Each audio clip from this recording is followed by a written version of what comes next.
অকেজো পতিত জমিকে কাজে লাগিয়ে কৃষকদের আয় দ্বিগুণ করার লক্ষ্য নিয়ে বিশেষ উদ্যোগ গ্রহণ করেছে জোলাইবাড়ি কৃষি দপ্তর। রাজ্য সরকারের কৃষি কল্যাণমূলক নীতি বাস্তবায়নে জোলাইবাড়ি বিধানসভা কেন্দ্রের কৃষি দপ্তর ধারাবাহিকভাবে কৃষকদের পাশে দাঁড়িয়েছে। এরই অংশ হিসেবে উত্তর জোলাইবাড়ি এলাকার বাসিন্দা বিজয় শঙ্কর ভৌমিকের 1.33 হেক্টর পতিত জমিতে কৃষি দপ্তরের তত্ত্বাবধানে পাম তেলের চারা গাছ রোপণ করা হয়েছে। রোপণ করা পাম তেলের বাগানটি পরিদর্শনে যান জোলাইবাড়ি বিধানসভা কেন্দ্রের বিধায়ক তথা রাজ্য সরকারের মন্ত্রী শুক্লাচরণ নোয়াতিয়া।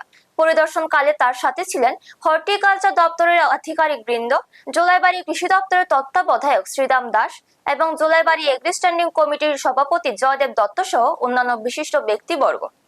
বাগান পরিদর্শন শেষে মন্ত্রী শুক্লাচরণ নোয়াতিয়া জানান, রাজ্য সরকার ও কৃষি মন্ত্রী রতন লাল নাথ কৃষকদের আর্থিক মান উন্নয়নে নিরলসভাবে কাজ করে যাচ্ছে। কৃষকদের সার্বিক কল্যাণে সরকার একাধিক নতুন প্রকল্প হাতে নিয়েছে, যার মধ্যে পাম তেল চাষ অন্যতম। এই চাষের মাধ্যমে পতিত ও অনুর্বর জমি ব্যবহার করে যেমন বাড়তি অর্থ উপার্জন সম্ভব, তেমনি ভূমিক্ষয় রোধ করাও সম্ভব হবে।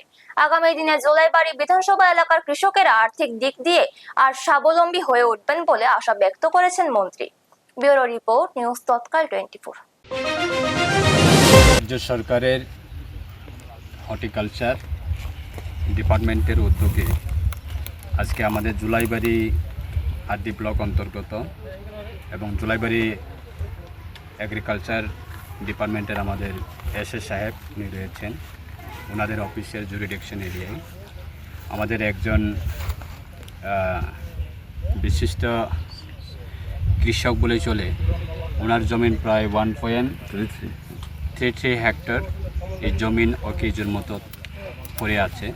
তো সেটাকে হর্টিকালচারের মাধ্যমে পাম অয়েল প্লান্টেশন লাগানোর জন্য উদ্যোগ নিয়েছেন এবং আজকে আমরা ওনার জমিতে এসে দপ্তরের আধিকারিক, হর্টিকালচার ডিপার্টমেন্টের এবং এসএস সাহেব রয়েছেন এবং কৃষক যিনি এই জমির মালিক